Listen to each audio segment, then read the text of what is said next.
My name is Nell Breyer, and I have a terrible habit of fixing things that are spectacularly broken. Leaky faucets, wobbling chairs, the fiscal policy of minor duchies, and now, apparently, the public image of a man who looks at the world like he's trying to figure out how to set it on fire with his mind. I was hired by a council of werewolves on the verge of a collective aneurysm to make their king-elect, Theo Wolfhart, seem less like a brooding thundercloud and more like a person you'd trust not to declare war on birds for chirping too loudly. My official title is Royal Communications Consultant. My unofficial title is Human Shield between His Majesty and literally everyone else. In the past 3 weeks, he has informed a visiting Duchess that her hat resembled a pigeon in the final throes of a tragic disease, created a color-coded chart ranking his own council members by their levels of incompetence, with subcategories including general uselessness, specific uselessness, and the inspired uselessness so profound it circles back to being impressive, and smiled for a portrait with such predatory intensity that the artist packed up his easel and announced a sudden, pressing need to retire to a quiet monastery on the other side of the continent.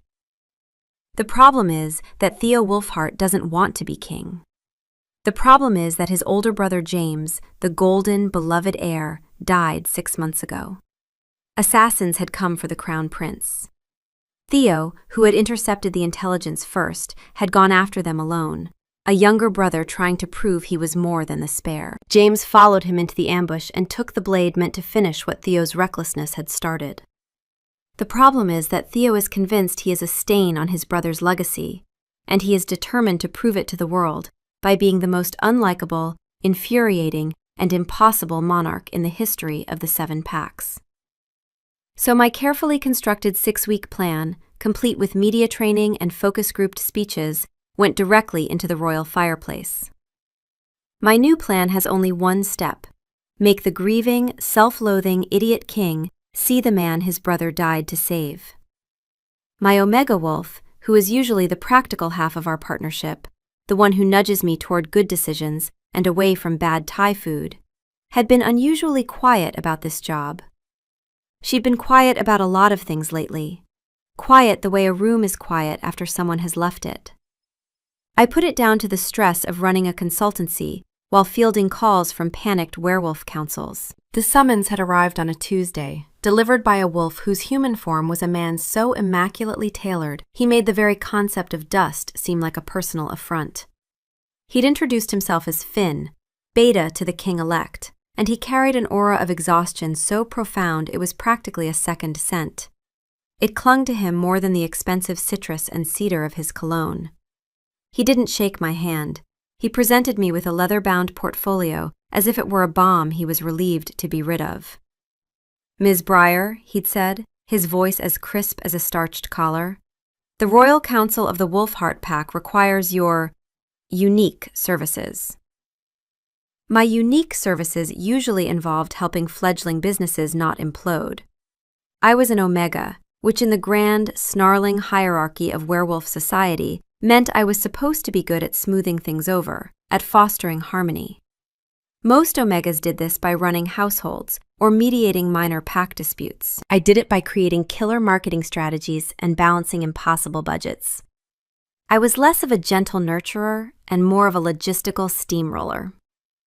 "The problem," Finn had continued, pinching the bridge of his nose, "is His Majesty, the king-elect."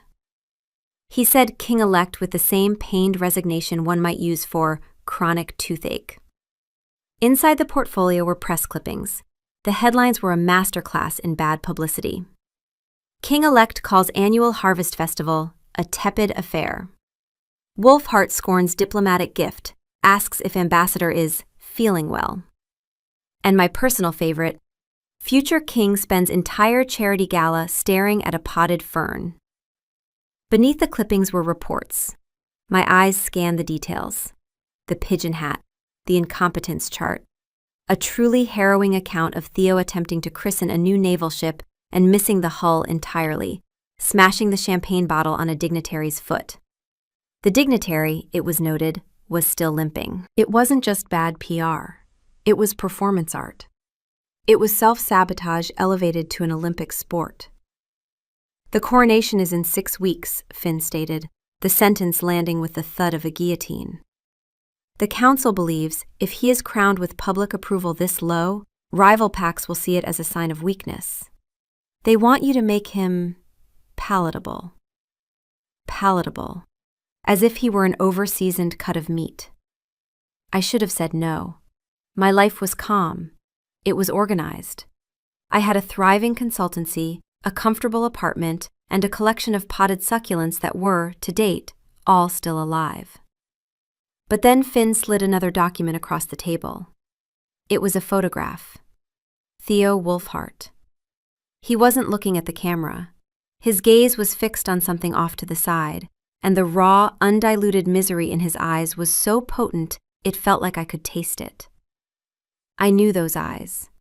Not from press clippings, from stories told in a low, affectionate voice over spilled wine and late dinners. Stories about chess games and 10-hour reading sessions, and a grumpy younger brother with a heart he hid like contraband. My wolf lifted her head.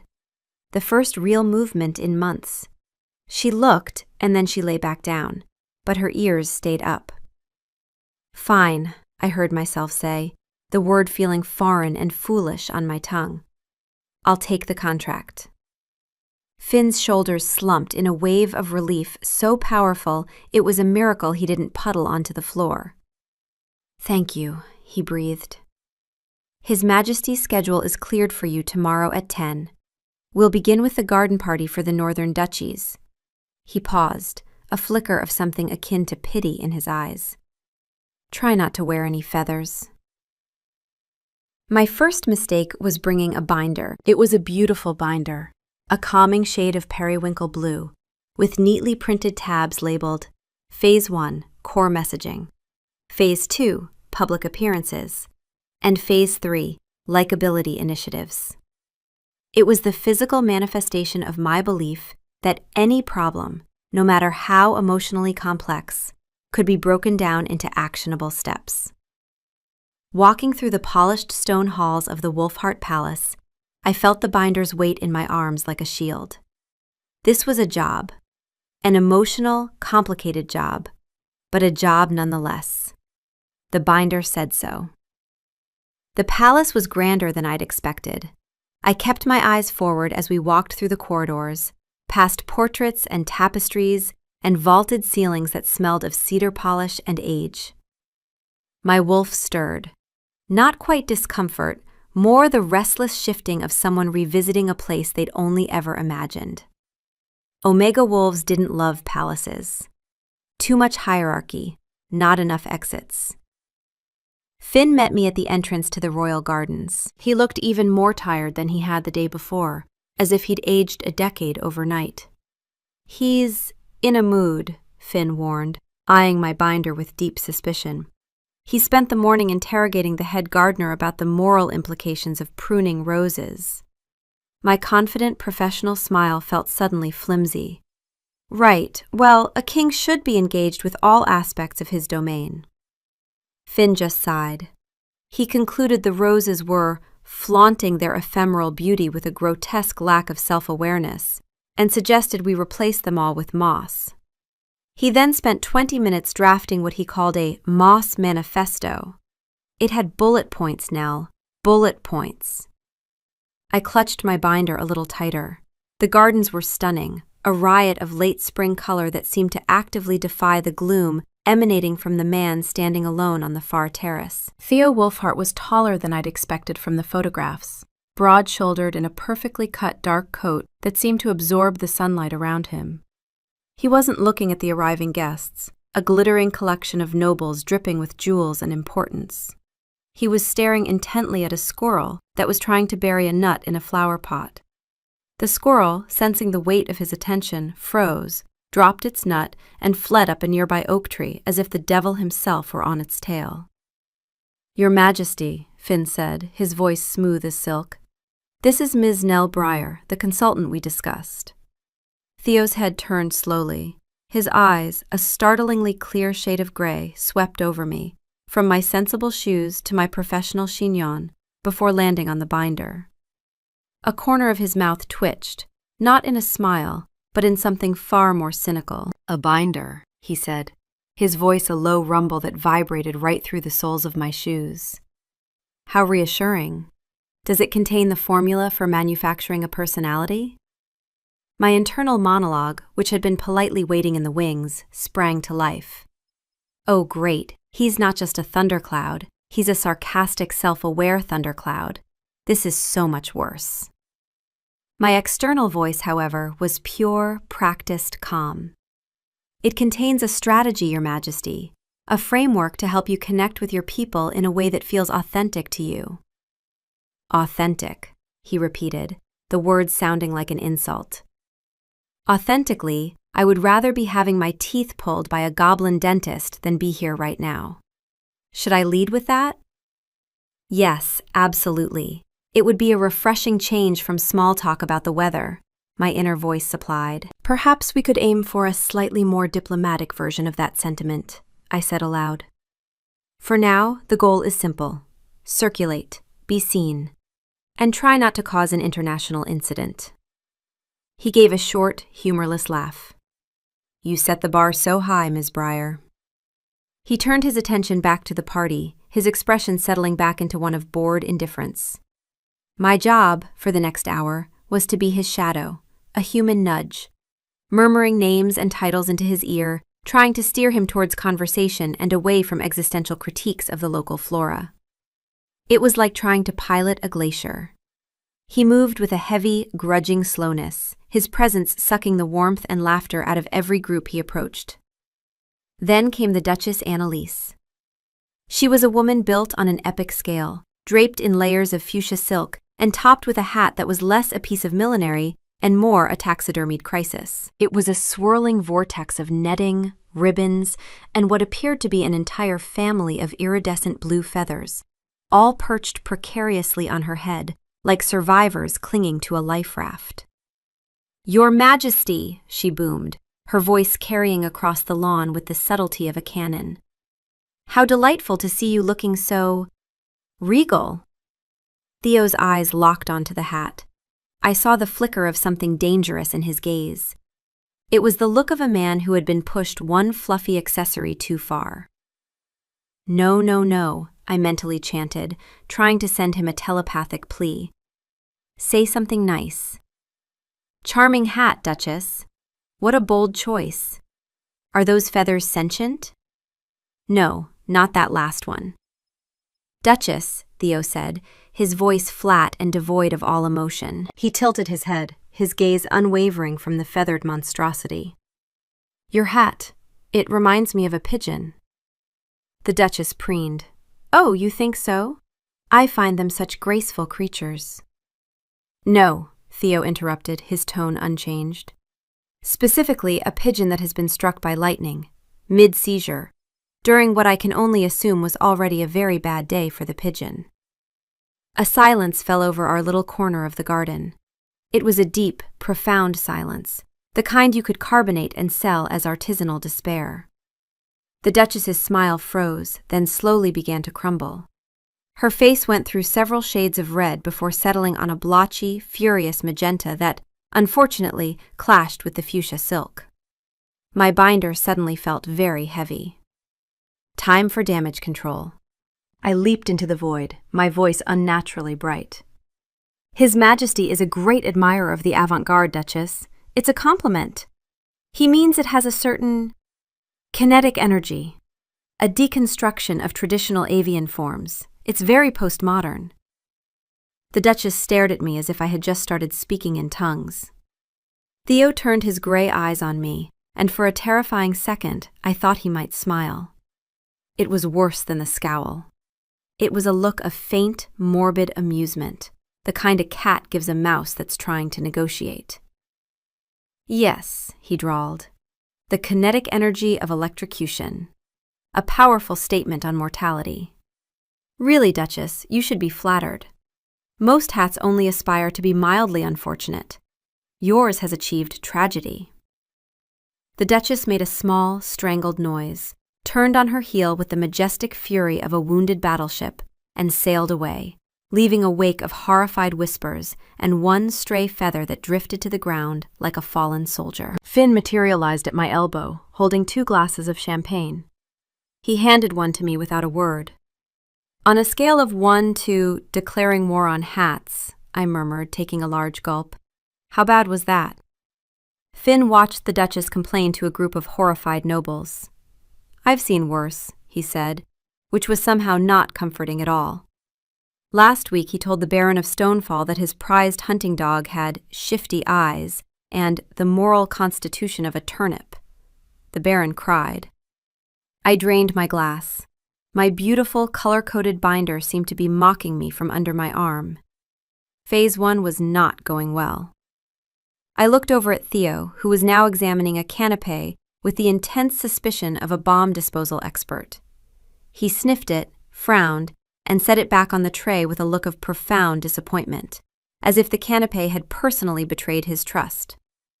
His wolf, I realized with a jolt, must be going insane. A werewolf's instincts were all about pack, about hierarchy, about projecting strength and stability. And its human counterpart was engaged in a systematic campaign to alienate every ally he had. It was a civil war being fought inside one man. And I, apparently, was the UN peacekeeper who just arrived with a clipboard and a hopelessly optimistic attitude. My new plan was to control the environment. A garden party was too chaotic, too many variables, too many hats.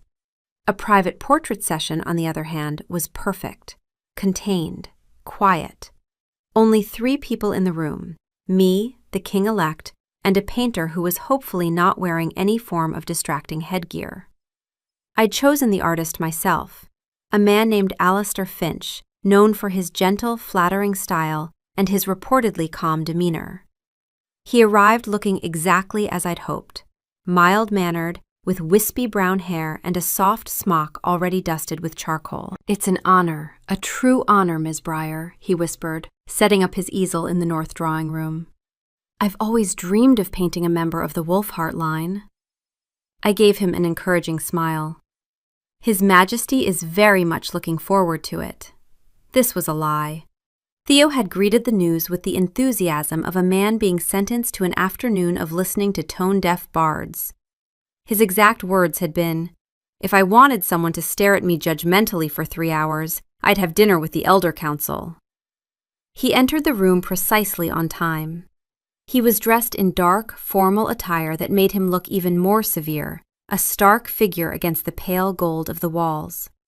He nodded once at Alistair, a curt, dismissive gesture, and then fixed his gaze on me. "Let's get this over with, shall we?"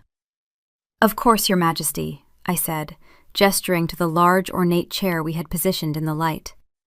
"If you could just sit here. We're aiming for a look that is both regal and approachable." Theo sat. He looked about as approachable as a bear trap.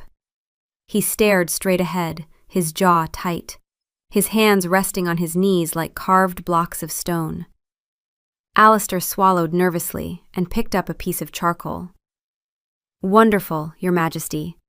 Just relax. Think of something pleasant." Theo's eyes flickered to me.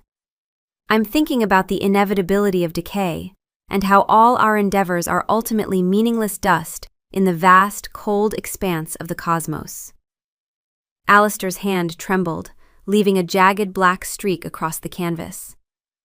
"Or perhaps something a bit more cheerful?" the painter squeaked. "A fond memory? A favorite food?" "The silence after a battle," Theo offered. I stepped in, my smile feeling stretched and painful. "Your Majesty, the goal here is to project an image of a king his people can look up to, not one they might hide their children from." He arched a single perfect eyebrow at me. "And you believe a manufactured smile will accomplish that?" "A smile would be a start," I said through clenched teeth. "Just a small one. The corners of your mouth. They go up. Try it." He stared at me for a long, challenging moment.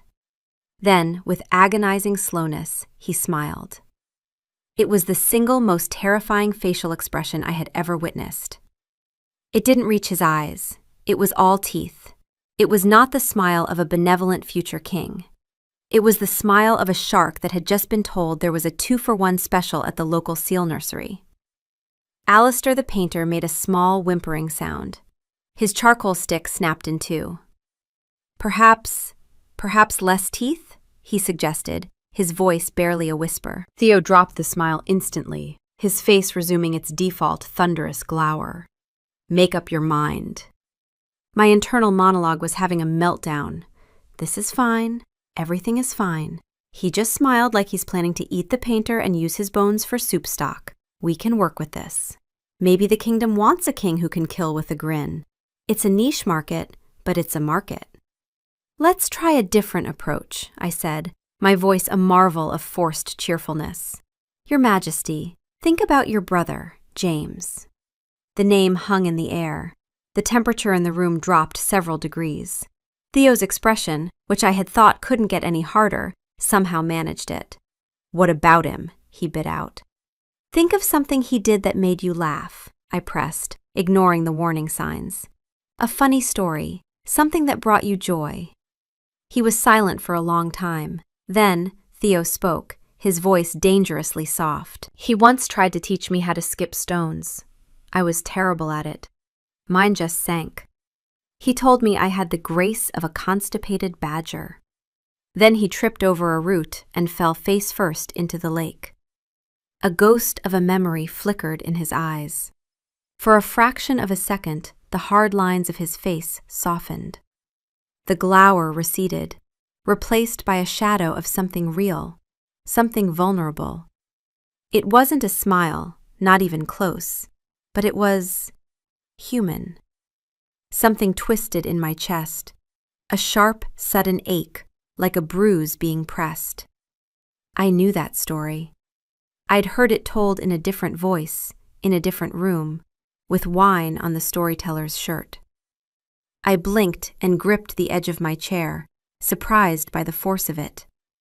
My wolf opened one eye, closed it again, but her breathing had changed. There! Alistair cried, his voice filled with the desperate hope of a drowning man spotting a log. That! Hold that expression, Your Majesty! But the moment was gone. The mask slammed back into place, colder and more impenetrable than before. He had let a crack show, and he hated himself for it. We're done here, he stated, rising from the chair. I have kingly duties to attend to. He stalked out of the room without a backward glance. Alistair stared at his canvas, which now featured a reasonably good likeness of a man who looked like he was moments away from starting a war with his own shadow. He has a very challenging facial structure, the painter said weakly. Yes, I agreed, looking at the drawing. Challenging. Later that afternoon, Finn found me in the palace library, staring blankly at a page of my binder. Alistair Finch has officially withdrawn his commission, he announced, setting a cup of tea in front of me. He sent a note saying he's decided to pursue a new artistic direction, focusing exclusively on still lifes of fruit. He feels they are less existentially threatening. I took a long sip of tea. It tasted like failure. I'm beginning to think this is impossible, Finn. I could have told you that 3 weeks ago and saved you the price of a binder, he said, but his tone was gentle. He sat down opposite me. He wasn't always like this. Before James, Theo could actually be charming, in a grumpy, sarcastic sort of way. He'd make these dry little jokes. He'd read stories to the pups in the pack nursery. His wolf form, he'd play fetch like a common dog if you threw a stick for him. He once let a 6-year-old braid flowers into his fur and then walked around the palace like that for the rest of the afternoon because he didn't want to hurt her feelings. I tried to picture it, the glowering king-elect, a man who seemed to carry the weight of the world on his shoulders, with daisies braided into his wolf fur. The image was so incongruous it was almost painful and familiar. I'd heard this story too, told with a brother's exasperated love. What happened to that man? I asked softly. Finn's gaze was sad. He died on the same battlefield as his brother. The one that survived is just a ghost wearing his face. He stood up, his own duty calling. At the door, he paused and turned back. Don't give up on him, Ms. Breyer. I have a feeling you're the first person in 6 months who has bothered to look for the man underneath the crown."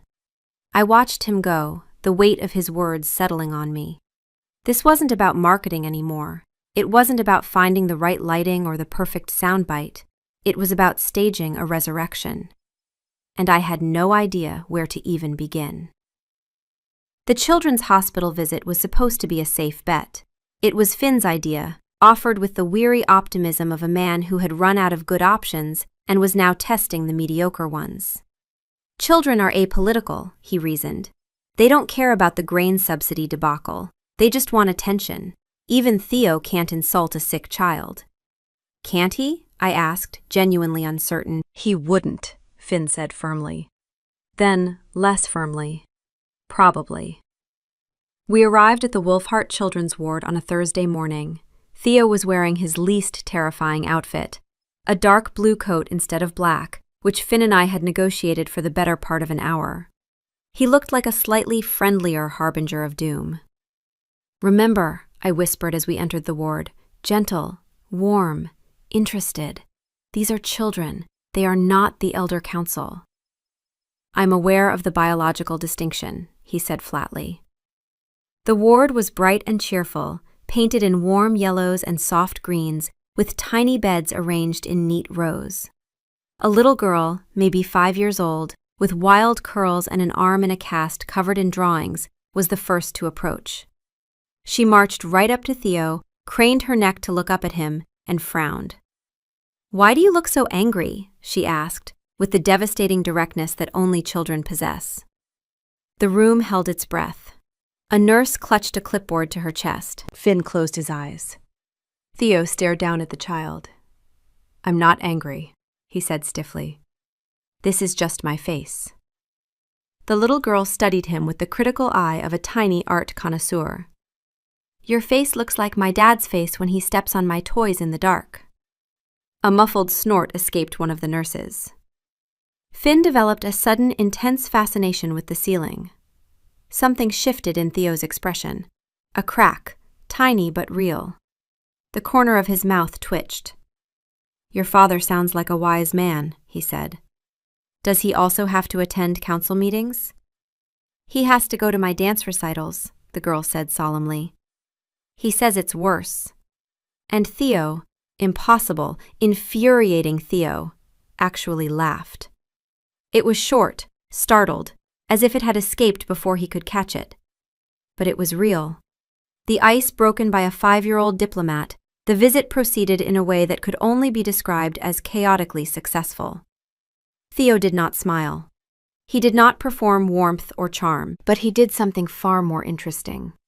He took the children seriously. When a boy with a broken leg asked about his wolf form, Theo described it with the same gravity he'd use for a military briefing. When a girl showed him her drawing of a dragon, he studied it for a full minute and then offered genuinely detailed suggestions for the wing anatomy. "The secondary flight feathers need more curvature," he said, dead serious. "Otherwise, the aerodynamics are implausible." "It's a magic dragon," the girl protested. "Even magical creatures are bound by the laws of physics," he replied. "Otherwise, it's just chaos."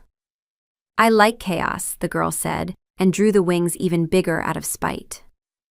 The tiny girl with the broken arm had decided Theo was her personal property and refused to let him leave her bedside. She demanded he add a drawing to her cast. A nurse provided a pen.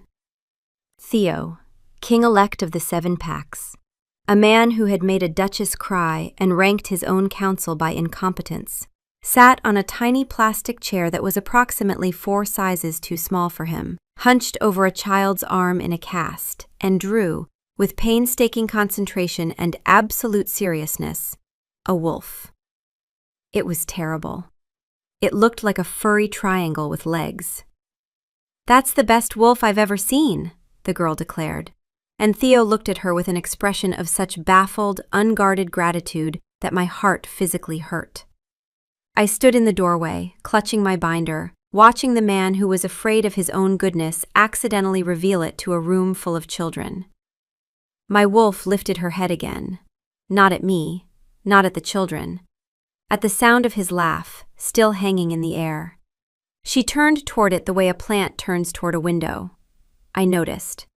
I filed it away. I touched my collarbone absently, reaching for something that wasn't there anymore, and I turned back to my binder.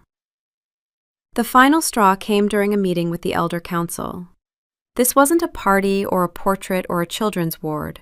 This was the heart of the kingdom's governance. 7 most powerful wolves in the realm. I had spent 2 days prepping him. Summaries of each elder's political leanings, talking points, transitional phrases, choreographed small talk.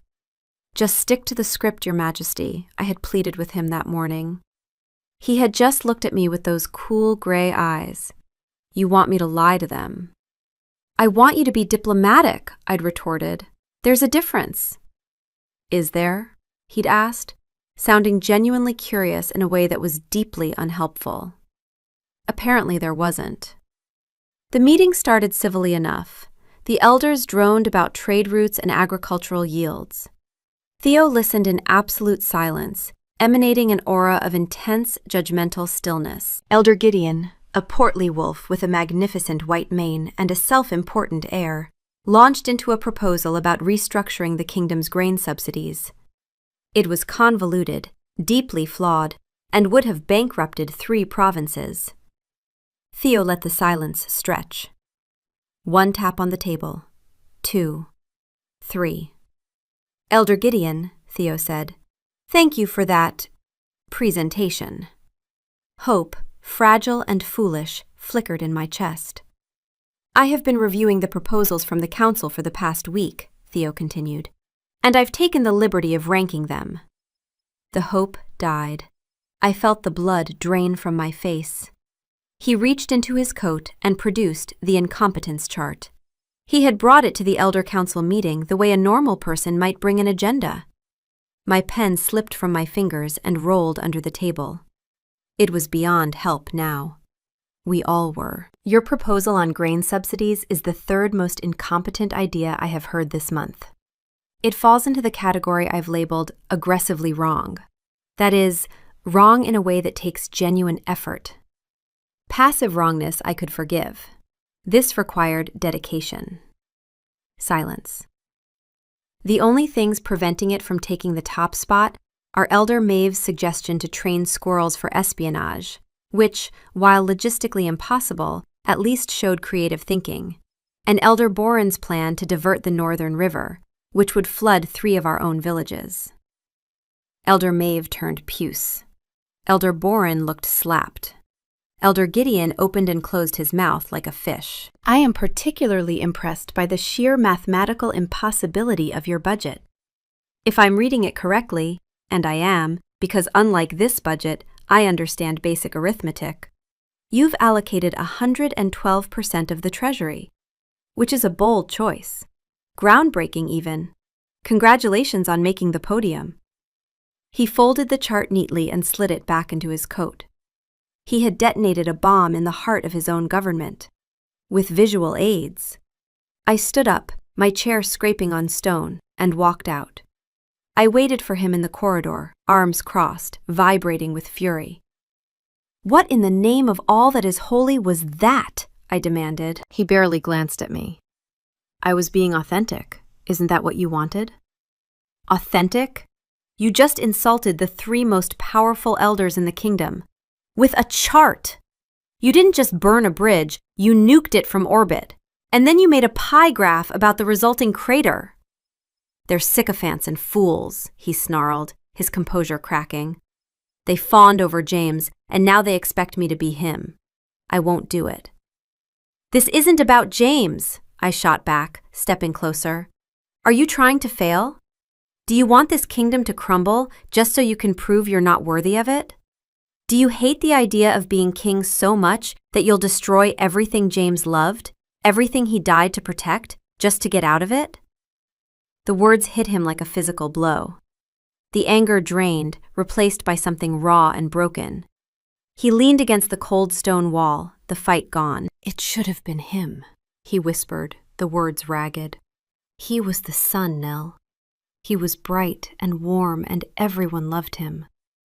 I was just the shadow he cast. The crown was his. The future was his. It should have been him. Grief crashed over me, a wave I wasn't prepared for, disproportionate and disorienting. My eyes burned. I turned my face away, pretending to compose myself. But the truth was that his words had struck something inside me that had nothing to do with consulting, and everything to do with a man I would never stop missing. My wolf pressed against the inside of my ribs, warm, steady, saying nothing, but holding.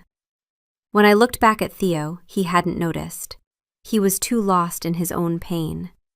This wasn't about likability. It wasn't about PR.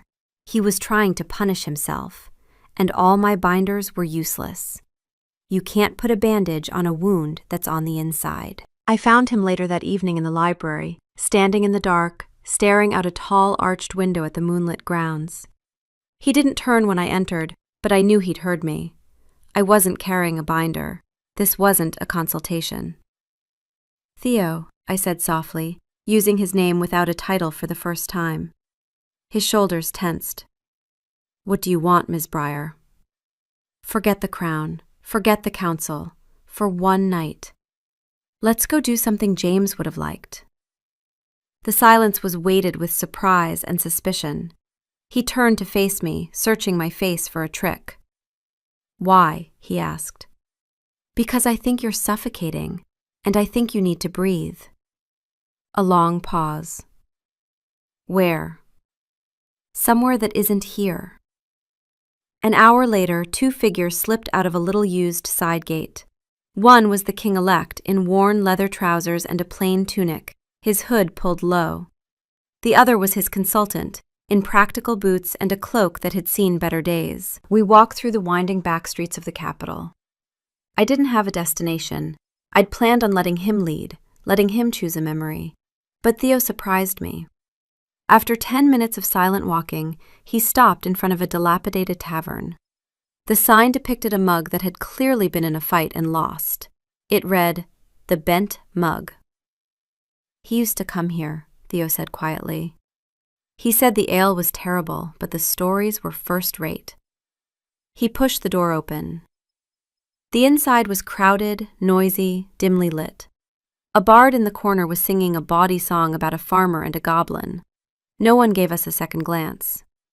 We found a sticky table in a dark corner. Theo went to the bar and came back with 2 tankards of ale. It was watery and sour, with a faint aftertaste of regret. I took a sip and grimaced. Theo watched my face and the corner of his mouth twitched. "He had dreadful taste," he said, but there was no heat in it. For a while we just sat in silence, listening to the noise of the tavern. No crown, no binder, no titles. Then Theo spoke, his voice low. "The last time I was in a place like this with him, he got into a fistfight with a stonemason." "What about?" A faint wry smile touched his lips. It was the first genuine one I'd ever seen from him. It transformed his face, chasing the shadows from his eyes. The stonemason insisted that the dragon constellation had 7 stars. James was adamant it had 8. He tried to draw it for him on the table with spilled ale. Who won the fight? No one. They were both so drunk they mostly just swung at the air, and then ended up laughing and buying each other another round. The barkeep banned them both for a month. He took another sip of the terrible ale. He could do that. Make a friend out of an enemy in 5 minutes. He just shone. He told me 3 more stories. I laughed at each one, and the laughter felt easy and real. Underneath it, a quiet ache, a recognition that sat in my bones. I knew these stories. I'd heard some of them before, in a different voice, with different details. And the dissonance of it, the familiar shape of a life told from a new angle, was like hearing a song you know played in a different key. My wolf was awake. Not agitated, just present, listening with her whole body. For the first time since I'd met him, Theo looked like he was breathing. The truce was fragile, but it was a start. The next day, I found him in the library, running his fingers over the spines of James's books. He looked lost. "We could go through some of his things," I suggested. "Not to pack them away, just to remember." He flinched. "I haven't been in his rooms since. I can't." "Then we'll bring them here." An hour later, Finn entered the library carrying a dusty wooden chest. He set it on a low table between two armchairs, gave us both a long look, and vanished. Theo stared at the chest. "This is a mistake." "Maybe," I conceded. "Or maybe it's exactly what you need." I reached out and lifted the lid.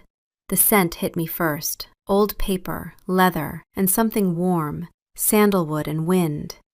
My hands went white on the lid. I knew that scent the way I knew my own name. I had buried my face in it 100 times. I had slept wrapped in a shirt that carried it, and when the scent finally faded from the fabric, I had cried in a way that frightened me.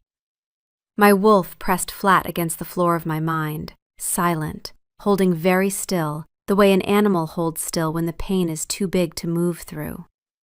"Are you all right?" Theo asked, his gray eyes intent on my face. "Fine," I said too quickly. "The dust." He looked at the chest, which Finn had clearly polished before bringing it in. "Right, dust." The chest was filled with the clutter of a life lived well. Oddly shaped river stones, a tarnished fencing medal, a bundle of letters tied with a faded ribbon, and on top, leather-bound journals. Theo groaned. "Oh no, not the poetry." He wrote poetry? He wrote what he thought was poetry. It was a crime against the written word. He rhymed sorrow with a slightly less sad tomorrow. Despite himself, amusement lit his eyes. I picked up the topmost journal and opened it to a random page. "Ah, I think I found a winner." I cleared my throat dramatically. "The moon, a lonely silver coin, thrown in the velvet purse of night. My heart, a lonely, sad sirloin, left on the grill too long, not right." A choked sound escaped Theo, halfway between a sob and a laugh. A sad sirloin? He compared his heart to overcooked meat? "It's a powerful metaphor for emotional desiccation," I said with mock seriousness. I flipped to another page. "My love is like a mighty tree." Classic. "My love is like a stormy sea." Also good. "My love is like a well-made cheese." Wait, I stopped. A well-made cheese? That did it. Pure, unadulterated laughter broke from Theo, a rusty, unused sound, but real. He threw his head back and laughed, deep and rumbling. And I laughed with him, tears springing to my eyes. We laughed until our sides ached, the ridiculous, terrible poetry a bridge between his grief and mine. We spent the afternoon going through the journals, skipping most of the poetry, though I flagged, "My beloved's eyes are like two puddings, the good kind," for future reference, and reading the daily entries instead. James's voice came alive from the pages, and on every other page, there was Theo. "Theo beat me at chess again today. The little monster is getting too smart." Had to drag Theo out of the archives. He'd been reading for 10 hours straight. "Theo thinks I don't see how hard he works. He thinks he's just the spare. He's the foundation. He's smarter and stronger than he knows." I read them aloud. Theo listened, the tension seeping from his shoulders. He was hearing what James had said about him. The sun set. The room grew warm and golden. My voice went hoarse. I leaned my head back against the armchair, my eyes fluttering shut. I felt a shift in the air. Opened my eyes. Theo was looking at me. His expression was soft, unguarded, full of a quiet intensity that had nothing to do with anger or grief. Something new, something that made the air crackle. His wolf was purring, not internally. The sound was a low, resonant vibration from his chest. The most primal, contented sound I had ever heard. He froze the instant he realized it was audible. His eyes widened in horror. the purr cut off with a strangled cough. I stared at him. "Are you vibrating?" Mortification turned his ears red. He shot to his feet. "I have to..." He lost the ability to form sentences. "The thing, with the... I have to go." He fled. I sat in the empty library staring at the doorway. A king had just purred at me. My internal monologue went into freefall. That was purring. Alpha kings don't just purr at their consultants. This is not in the binder. There is no tab for this. My wolf, from her quiet place, shifted, lifted her head, a sound that was almost warm. I sat very still and did not examine what any of it meant. Things were better. Theo was still broody, but the sabotage had ceased. He attended council meetings and listened. He apologized to the elders, stiffly, grudgingly, as if the words had been extracted with pliers, but he did it. Elder Gideon nearly fainted. Our evenings in the library became ritual. We read James's letters, laughed at his terrible drawings, a self-portrait that looked like a haunted potato, and pieced together the man Theo had lost. Something was building between us. The air was constantly charged. I was hyper-aware of his arm brushing mine when he reached for a book, the low timbre of his voice reading aloud. I caught him inhaling deeply when he thought I wasn't looking, his eyes flashing gold for a split second before he wrestled them back to gray. I was fighting my own battle, though I refused to name it. Every accidental touch sent a jolt through me that I attributed to static electricity, then to the dry library air, then to a possible vitamin deficiency, each explanation more pathetic than the last. My wolf was no help. She had been changing, sitting up, watching, paying attention. Not speaking, but present in a way she hadn't been when I first arrived. She leaned toward him the way she once leaned toward a different warmth, but differently. A different angle, a different pull. One evening, working late, sorting through the last of James's letters, the coronation was just over a week away. The room was lit only by a few lamps. I reached for a stack of papers at the same time he did. Our hands brushed. A jolt. Hot and sharp. We froze, fingers touching. I looked up. His face was close. His eyes were dark, pupils blown wide. He started to lean in. My breath caught. My heart hammered. And then the library door swung open. "I brought more tea," Finn announced, bustling in with a tray. We sprang apart. Theo stalked to the window. I straightened papers that were already straight, face flaming. Finn set down the tray. "Everything all right? You're both looking flushed." "We're fine," Theo growled. "Just fine." Finn took one look at my face, another at Theo's rigid back, and understanding dawned. He placed a cup of tea beside me, gave me a small nod, and retreated. At the door. "For the record, I can start knocking, if that would be helpful." "Get out, Finn," Theo snarled. "Knocking it is," Finn said mildly, and closed the door.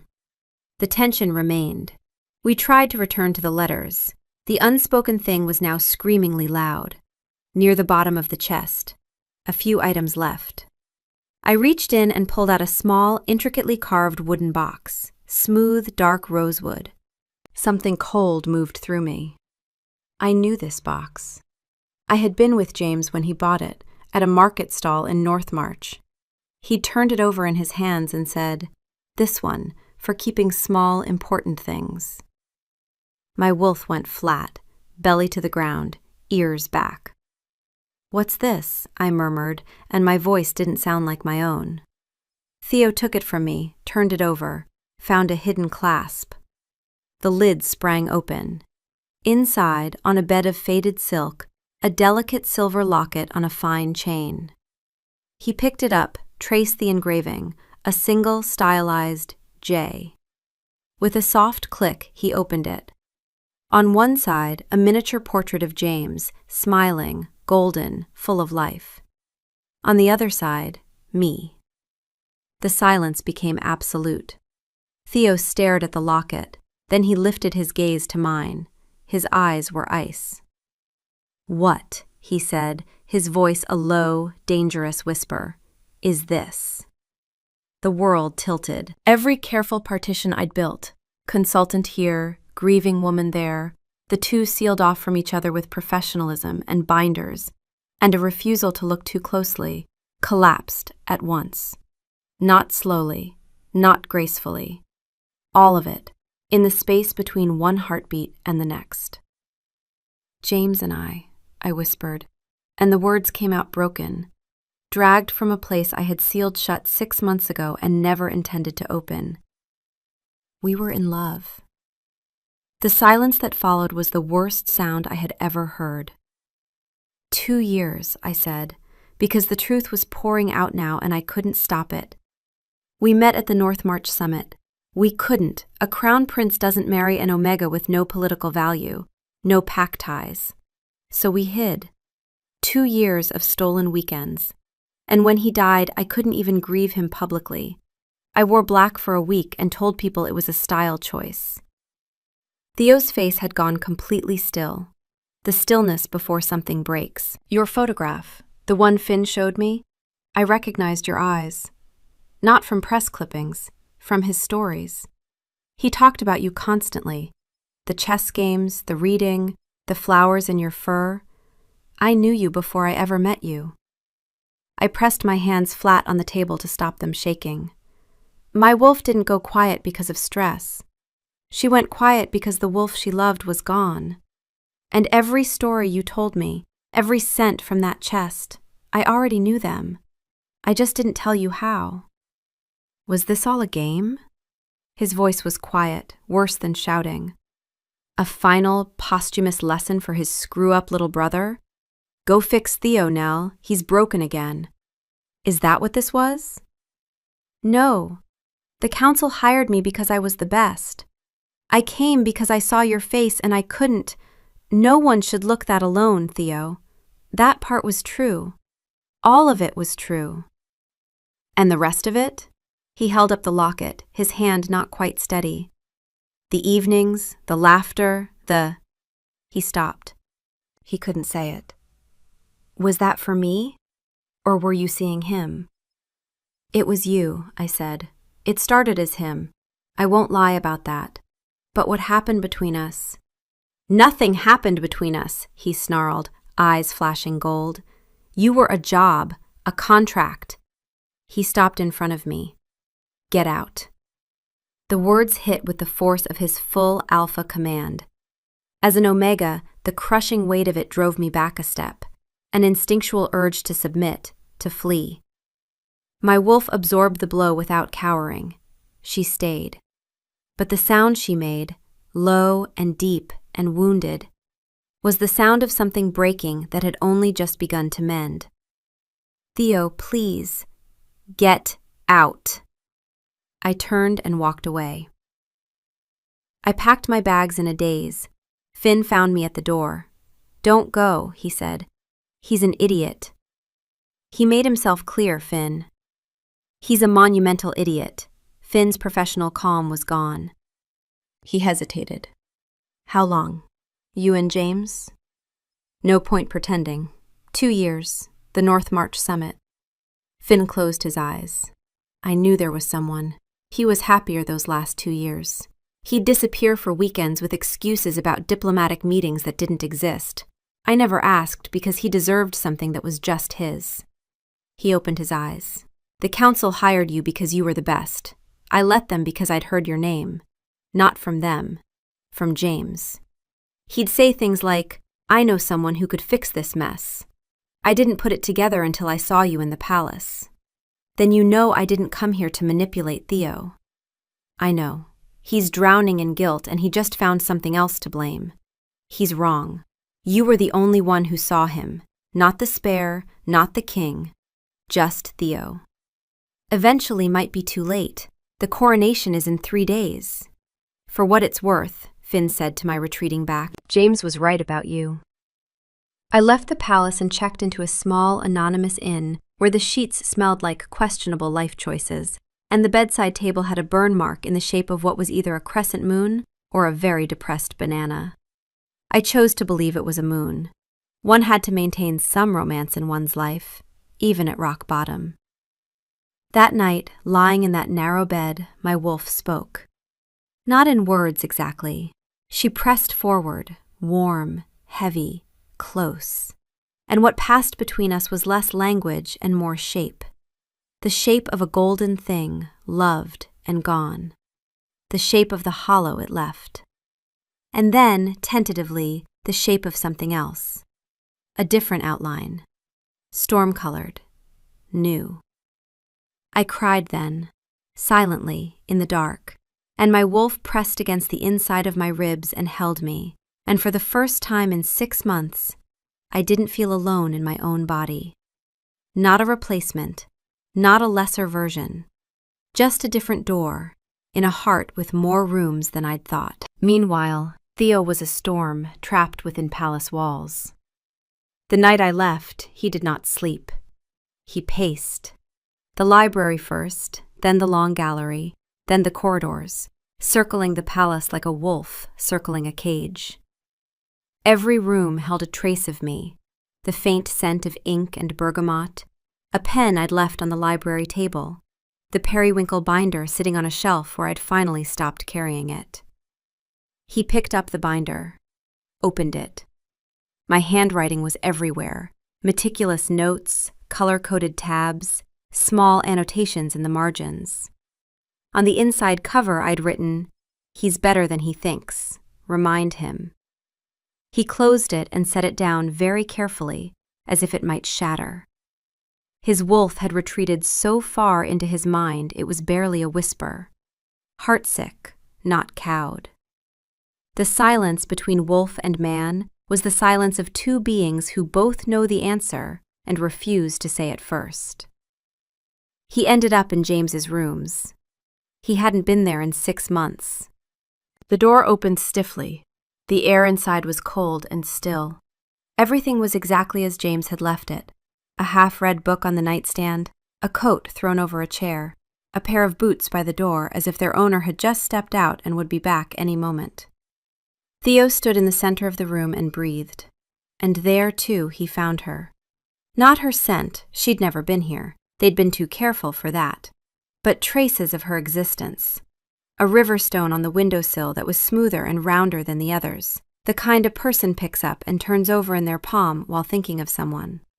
A single dried flower pressed between the pages of the half-read book, not a palace variety, something wild from outside. Theo held the flower and understood, with a dull, sick clarity, that his brother had been in love. Not casually, not conveniently, but in the desperate, hidden, hoarding way of someone who knows they can't keep what they have. And Theo had taken the one person who shared that grief and thrown her out like she was nothing. His wolf stirred. One word, rough and raw. Fool. The next morning he attended a trade meeting. He said the right things. He signed papers. He was perfectly, mechanically competent. Finn watched him like a man watching a bridge hold weight it shouldn't be able to bear. "You look terrible," Finn told him. "Thank you, Finn. Your support sustains me." "Have you slept?" "Sleep is for people with fewer regrets." "That's not the clever line you think it is. It's just sad." Finn set a stack of correspondence on his desk. "She's at the Wren and Farthing, room 6, in case you were wondering." I wasn't. "You've been staring at the door for 3 minutes." Theo looked down at the papers and said nothing. On the second day, he tried to write a letter. He sat at his desk for an hour. He produced 7 drafts. The first was formal and stiff. The second was angry. The third was an apology so agonized it read like a confession extracted under torture. The fourth attempted humor and failed so spectacularly he burned it. The 5th, 6th, and 7th were variations on, "I'm sorry, I'm an idiot, please come back," none of which he could bring himself to send, because every version felt either too much or not enough. His wolf offered editorial feedback. Less words, more going to the inn. "I can't just show up." "You are the king, you can show up anywhere." That's exactly the kind of thinking that leads to tyranny. It leads to apologies, which you owe her. Get up. He didn't get up. He sat there holding the 7th draft, paralyzed by the fear that she would look at him and see what he saw in the mirror. The lesser brother, the spare, the man who survived by accident and now couldn't even manage to love someone without ruining it. Finn tried to break through twice more with escalating bluntness. By the 3rd attempt, he had abandoned diplomacy entirely. "You are the most intelligent, stupid person I have ever met," he announced, standing in the doorway of Theo's study with the calm authority of a man who has decided his career is worth less than his conscience. "You have the emotional intelligence of a root vegetable. I have served 2 kings and a regency council, and you are the first one to make me seriously consider a career in goat farming. Goats, Theo, they bite and they smell, and they would still be easier to work with than you." Theo just growled. "Right," Finn said. "I'll be in my office, planning my goat farm. You know where to find me when you've finished being the worst." He placed James's journal on the desk in Theo's study, with a note that said simply, "Last entries. Read them." Then he left. The day of the coronation dawned gray and overcast. Theo stood alone in James's rooms. The journal lay where Finn had left it. He picked it up, flipped to the last pages. The second-to-last entry was dated 3 days before James died. The handwriting was loose, late night, the scrawl of a man thinking too much. "I've been thinking about Nell again. I do that more than I should, and less than I want to. The council met today about the succession, marriage alliances. They have a list of candidates. They always have a list. And I sat there nodding and smiling, and thinking about the fact that I have been lying to every person in this room for 2 years. She deserves better than this, than me sneaking out of the palace like a thief to spend a weekend in her tiny apartment, leaving before dawn so no one sees the crown prince in the Omega Quarter. She deserves someone who can stand beside her in daylight, not a man who can only love her in the dark, in secret, in the margins of a life that belongs to the crown. I've been thinking about ending it, not because I want to, the thought makes me physically ill, but because keeping her is selfish. Every month I don't let her go is another month she spends waiting for a future I can't give her. She would never leave on her own. She's too stubborn. She'd wait forever, and she'd never once complain, and that's exactly why I can't let her. She asked me once why I keep the river stones. I told her it was sentimentality. The truth is, they remind me that water doesn't break stone by force. It breaks it by showing up. Every day, the same gentle pressure, until the hardest thing in the world learns a new shape. That's what she does. Not just to me, to everything she touches. She doesn't fight the broken thing. She just refuses to leave it alone. She sits with it. She finds the weight of it funny somehow, without ever making it feel small. She makes you want to be fixable. Not fixed, that's the trick of it. She never promises you'll be whole. She just makes you believe that the cracks might be worth mapping. Whoever is lucky enough to stand beside her, after me or instead of me, or in whatever shape the world takes when I finally stop being a coward and do what's right, I hope they know what they have. I hope they are not so foolish as to mistake her steadiness for simplicity, or her kindness for weakness. I hope they fight for her the way she fights for everyone else, quietly, stubbornly, every single day. I am going to tell her this weekend, or I am going to lose my nerve and hold her and say nothing again, like the coward I am. One of the two. Theo's hands were shaking. This wasn't a letter to him. It wasn't a blessing. It was a man lying awake at 3 a.m, trying to convince himself to let go of the person he loved because he thought she deserved a life he couldn't give her. The after me wasn't about dying. It was about a door he was trying to open for her, even though every word on the page made clear it would destroy him to do it. James hadn't known he would die 3 days later. He'd been thinking about a different kind of ending. The cruelty of it was staggering. The last entry was dated the day James died. It wasn't really an entry at all. A handful of lines scrawled at the bottom of the page, the letters uneven, written standing up. Theo intercepted intelligence on the assassination plot, the one targeting me. Instead of telling anyone, my idiot brother has gone to the old watchtower to handle it himself, because he has the self-preservation instincts of a lemming and something to prove. I'm going after him. Horses being saddled. If this goes badly, he'll blame himself. He will. He'll tear himself apart over it. Someone will have to outlast him. I don't know who. The ink trailed off the edge of the page. He dropped the pen and run. Theo stared at the two entries, the love letter and the war note. The woman James had loved. The brother James had died for. And Theo had taken the one person who understood both halves of that loss, who carried them both inside her, and destroyed her for it, because he was too proud and too broken to see what was right in front of him.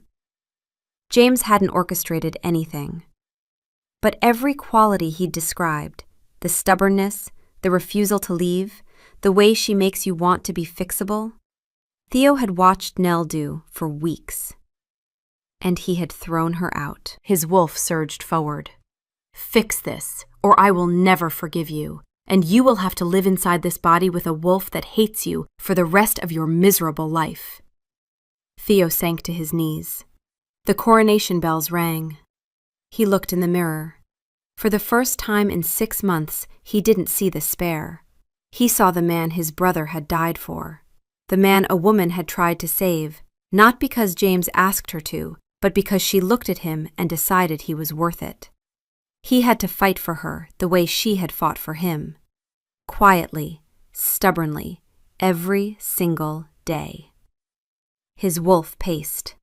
Go, crown later, her first. We can't skip our own coronation. The wolf considered this. Acceptable. But if you mess this up, I'm driving, and I don't know how doors work. The great hall was a sea of solemn faces. I was there, hidden behind a stone pillar in the back. I couldn't stay away. My wolf had pressed forward all morning, insistent, awake, and I had stopped pretending I had a choice. Theo entered, and a hush fell. He walked alone, pale, exhausted, but there was a new light in his eyes. He wasn't walking like a man heading to his execution. He was walking like a man heading into battle. He reached the dais. Elder Gideon presented the official coronation speech. Theo took the scroll, held it, and let it fall to the floor.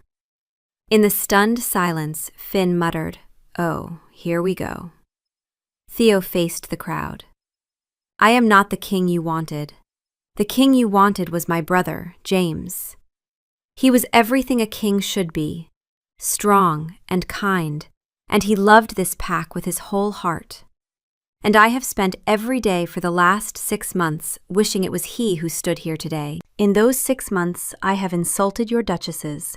I have ranked your elders by incompetence, with a chart, with color coding. I brought it to a meeting. A ripple of uneasy laughter. I have frightened an artist into early retirement. I have suggested replacing your roses with moss. I once told a dignitary's hunting dog it had shifty eyes. The dog was, admittedly, quite shifty. But that is beside the point. Even Elder Gideon's mouth twitched. Duchess Annalise, in a pointedly featherless hat, laughed. I have been told a king must be perfect, Theo continued, the humor draining, replaced by something raw. That he must hide his weakness, bury his grief. But I stand before you to tell you I cannot. I am not a symbol. I am a man who has lost his brother. A man who is afraid he is not strong enough. A man who is flawed and broken and grieving. Silence. Absolute. I cannot promise you perfection. I can only promise the truth. I will not always be the king you want, but I will always be the king you have. I will love this kingdom as fiercely as he did, and I will serve it with every broken piece of me. He paused and then, quietly, and I ask forgiveness from the people I've hurt. especially the ones who were only trying to help. His eyes found mine across the hall. Silence. Then a lone wolf in the back began to clap, then another. The commons erupted first, merchants, soldiers, working wolves. The roar rolled forward. Duchess Annalise clapped with stiff, measured precision. Elder Maeve gave one grudging nod. A cluster of northern nobles barely stirred. It wasn't unanimous, but it was real. My wolf pressed against my ribs, something fierce and bright and aching. I was crying. I didn't hide it. After the ceremony, Theo moved through the reception as a man among his people. He walked up to Duchess Annalise, bowed, and said, "Duchess, I owe you an apology. Your hat was not a pigeon." She blinked. Well, it was a rather large hat. It was a magnificent hat, and I was unworthy of it. She laughed. "You are a strange young man, but I suppose you'll do." Finn, 2 feet away, looked like he might weep. I was slipping toward a side door, my hand on the latch, when a voice stopped me. "You weren't going to leave without saying goodbye, were you?" Theo was there. He'd left the crown on the throne, literally removed it and set it on the seat, causing Finn a minor cardiac event, and stood before me now, just Theo. "Your Majesty," I said, "that was a magnificent speech." "It was the truth." He stepped closer. "Now, I found the rest of his journal." My breath caught. "He wrote about you," Theo said, his voice thick. "About who you are." And I saw it. Everything he described, the way you sit with broken things, the way you refuse to leave. I watched you do all of it. And I was too blind and too proud to see what was right in front of me. "I am so sorry." "You were grieving," I whispered. "I was an idiot. Finn has been telling me this at regular intervals. His exact words were, 'You are the most intelligent, stupid person I have ever met, and if you don't fix this, I will resign and start a goat farm.'" A watery laugh escaped me. A goat farm? He was quite passionate about it. There were specifics. He'd already researched breeds. Theo stepped closer. My brother. He had the most atrocious taste in poetry. He liked gaudy furniture. His favorite color was a truly offensive shade of mustard yellow. He once compared his heart to a sirloin and his love to a well-made cheese. He paused. James had terrible taste. He reached out and gently tucked a stray strand of hair behind my ear. Except once. My wolf pressed forward, warm, whole, and settled against the inside of my chest. Not in the old hollow, beside it, in a space that was her own. "Only once?" I asked, my voice teasing. "Let's not get carried away," he murmured, his smile finally reaching his eyes. His taste was still, on the whole, objectively terrible. And then, because the universe has comic timing, Theo began to purr. Louder this time, deeper. His eyes went wide. He opened his mouth. "Don't you dare run," I said, grabbing the front of his coat. "If you run, I will chase you, and I am in heels, and I am angry."